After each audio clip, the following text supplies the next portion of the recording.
istri ini juga memiliki hak-hak yang harus dipenuhi oleh suami. Jadi suami ini jangan egois. Istri ini juga ada hal-hal yang harus dipenuhi. Qala Allahu jalla jalaluhu wa ashiruhunna bil ma'ruf fa in karahtumuhunna fa asa an takrahu syai'an wa yaj'alullahu fihi khairan katsira. Wa ashiruhunna bil ma'ruf, dan berhubunganlah dengan wanita-wanita kalian, dengan istri-istri kalian bil ma'ruf, dengan baik. Gimana cara berhubungan seorang laki-laki, seorang suami dengan istrinya? Yaitu as-sabru 'alaiha wal ghaddu an akhta'iha. Sabar menghadapi seorang istri, ini sabar. Bayangkan ya, istri ini hidup di lingkungan yang berbeda dengan kita, didikan yang berbeda dengan kita, kemudian orang tuanya ya beda dengan orang tua kita. Mungkin dia memiliki adat yang berbeda dengan kebiasaan yang ada di keluarga kita. Makanya ketika dijadikan bersatu, ketika dijadikan suami istri, pasti akan ada yang namanya gesekan, perbedaan pendapat, itu pasti ada. Maka seorang suami harus sabar menghadapi kekurangan daripada suami. Ingat ya, ingat, tidak ada wanita yang sempurna. Kalau kita mencari wanita yang sempurna, kita bakal hidup jomblo terus seumur hidup. Tidak ada, pasti ada kurangnya gitu loh. Ya, saya mau perempuan yang seperti ini, seperti ini, seperti ini. Ini bukan negeri dongeng. Bukan negeri dongeng ini ya. Jadi pasti akan ada kekurangan ya. Baik di dalam memenuhi haknya seorang suami, maafkan ya. Seumpama kadang pernah tidak masak, maklumi ya, maklumi gitu ya, maklumi. Pokoknya sering-sering dimaklumi gitu. Mungkin dia capek gitu. Terus ada saatnya dia tidak bisa memenuhi hak kita, maklumi ya, maklumi, sabar gitu. Wal ghaddu an akhta'iha, kita tutup mata dari kesalahan-kesalahan. Maksudnya wis lupakan wis. Jangan sampai kesalahan-kesalahan yang sedikit sampai melupakan kebaikan dia yang banyak, yang luar biasa. Mek gak masak sepisan ya, gak masak sekali, kita marahnya kayak seakan-akan dia gak pernah masak. Maafkan gitu. Di dalam pelayanan ya, seumpama bajunya gak disetrika, maafkan ya, mungkin dia capek dan lain sebagainya. Jangan dimarahi istri durhaka ya, langsung dipukuli, jangan ya. Maklumi. Kemudian yang kedua, muasatuha in kanat hazinah au marito, menemaninya ketika suatu saat istri itu lagi sedih atau lagi sakit. Akan ada saatnya ya, seorang istri itu kangen dengan orang tua, kan tinggal sama kita, dia jauh sama orang tuanya, jauh dari saudaranya, kadang sedih. Maka kita sebagai suami temeni gitu loh, maklumi, sayangi gitu. Jangan malah ngomong ngalem dan lain sebagainya, tambah diilokno, jangan gitu. Itu tambah memperkeruh suasana. Temani gitu, hibur atau ajak ke rumah orang tuanya, ajak ke rumah saudaranya, atau kalau tidak bisa kasih wis gini aja, mungkin bulan depan nanti ke rumah umi atau ke rumah saudaranya. Kalau istrinya sakit juga seperti itu, istrinya dirawat, dijaga. Jangan cuek ya, jangan cuek. Nanti istrinya sakit, minta tolong suruh beli obat, beli sendiri ya. beli sendiri sana, ya jangan.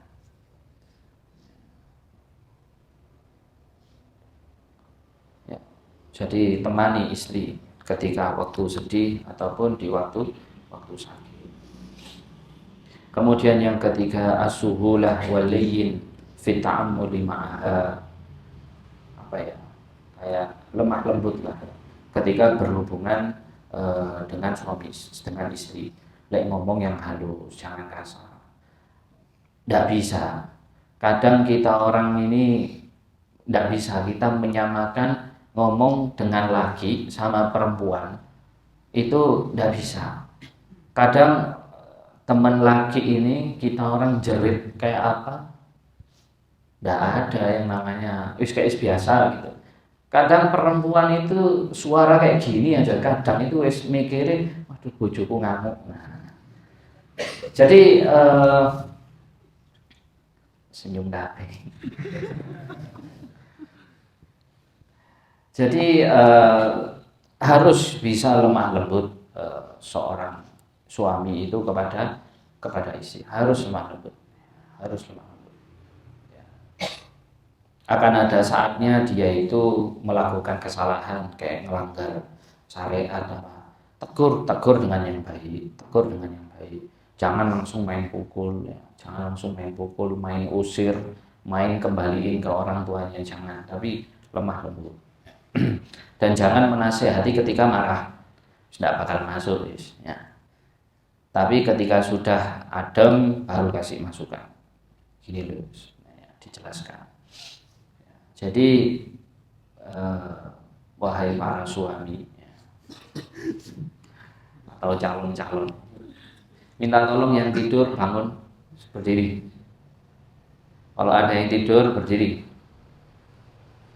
Ya, jadi luar biasa, memang benar ibadah nikah itu ibadah yang terpanjang.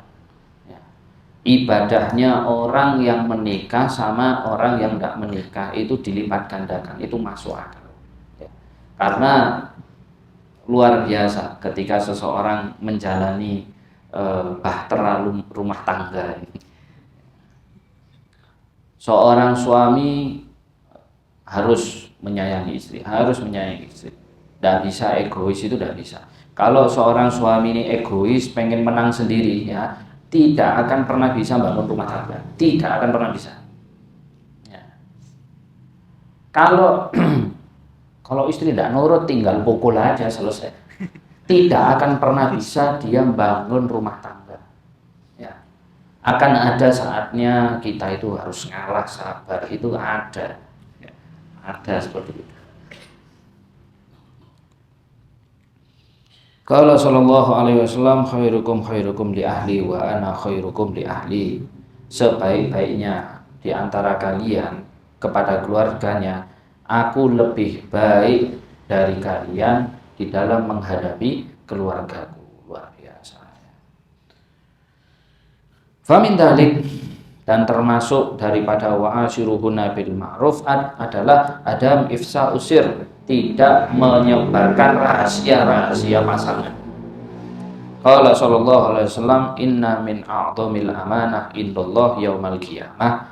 Termasuk amanat yang paling besar di sisi Allah di hari kiamat, ar-rajul yufdi ila imra'atihi, seorang laki-laki yang berkumpul dengan seorang istrinya, atau berkumpul istrinya kepada suaminya, summa yanshur sirraha, kemudian menyebarkan rahasia ketika berhubungan intim itu tadi. Lah ini termasuk aib, termasuk dosa dan haram, ya. Menyebarkan aib, khususnya lebih-lebih di dalam masalah berhubungan intim. Seorang istri cerita ke teman-temannya, haram dosa, itu amanat. Atau suami cerita ke teman-temannya, haram, amanat, gitu. Tidak boleh, tidak boleh.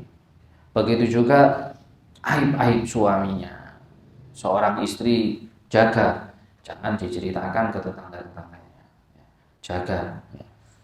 Begitu juga seorang suami aib-aib istrinya jangan diceritakan ke orang lain.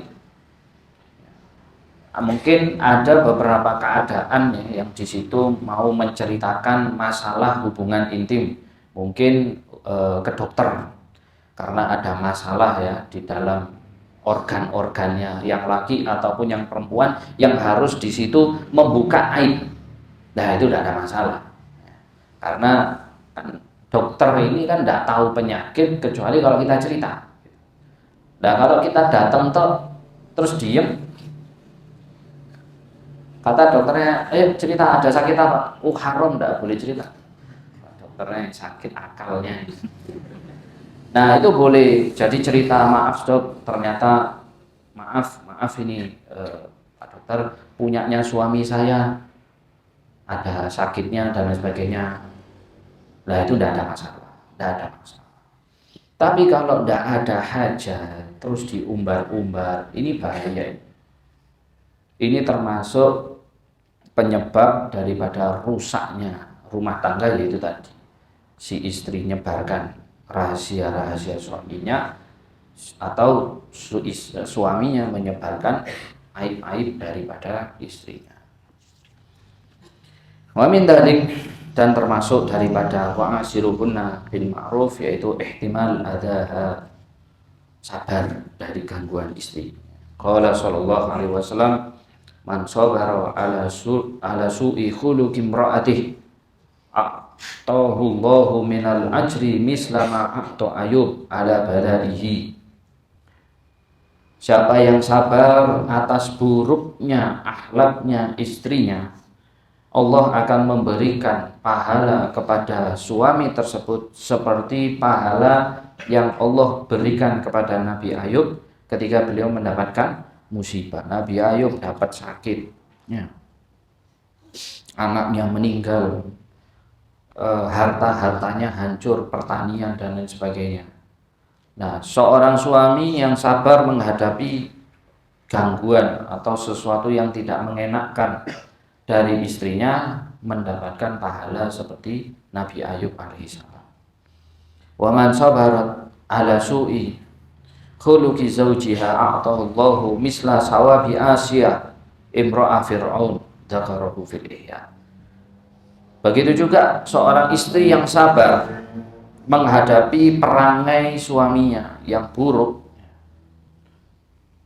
maka Allah akan memberikan kepada istri tersebut seperti pahala Asiyah, istrinya Fir'aun itu tadi. Insya Allah tidak ada laki di dunia ini sekejam Fir'aun, itu tidak ada. Nah ini Sayyidina Asiyah ini luar biasa, istri daripada orang yang paling kejam di dunia. Bunuh anak kecil yang tidak percaya dengan dia, dibunuh. Bahkan terakhir ngaku Tuhan lagi. Dan Sayyidah Aisyah sabar menghadapi suaminya yang begitu luar biasa itu. Begitu juga seorang wanita yang menghadapi suaminya yang kadang-kadang menyakiti, kadang-kadang tidak sesuai yang diinginkan oleh istrinya, dan dia sabar, maka dia akan mendapatkan pahala seperti yang didapatkan oleh Sayyidah Asiyah itu, imra'ah Fir'aun itu. Jadi rumah tangga ini, rumah tangga, ingat, rumah tangga itu bukan hanya perlu harta, tapi juga perlu ilmu, perlu sabar, perlu itu. Orang kalau punya harta aja, saya sudah mapan, tapi di dalam mentalnya ya, atau imannya masih kurang. Nah ini ojo sih ya. Sing tipe-tipe tipe-tipe yang dia itu masih belum bisa bertanggung jawab, jangan ya. Ngeri ya, ngeri. Kasihan anaknya orang. Bayangkan aja kita punya anak, kita berharap anak kita ini yang menikahinya rojulun soleh, amanah, tanggung jawab, tidak KDRT, tidak ngamuan. Itu yang kita harapkan ya. Begitu juga orang tua ketika memberikan anaknya kepada kita ya seperti itu. Berharap anaknya ini disayangi seperti orang tuanya sayang kepada dirinya, perhatian, anaknya tidak dikepui, tidak diusir, tidak ditelantar. Nah, itu harapan daripada orang tua. Makanya zaman sekarang kalau lihat adik-adik syukur umur 18 tahun, 19 tahun terus ngomong pakai nazwat anak. Wah, waduh. Jangan dulu, jangan. Luar biasa ya. Luar biasa. Jadi ibadah yang jangan dibuat main-main ini termasuk nikah. Jangan dibuat main-main. Ya, jangan dibuat main-main. Karena kita tanggung jawab bahwa anaknya orang. Wallahu a'lam bishawab. Subhanakallahumma wa bihamdika asyhadu an la ilaha illa anta astaghfiruka wa atubu ilaik. Subhana rabbika rabbil izzati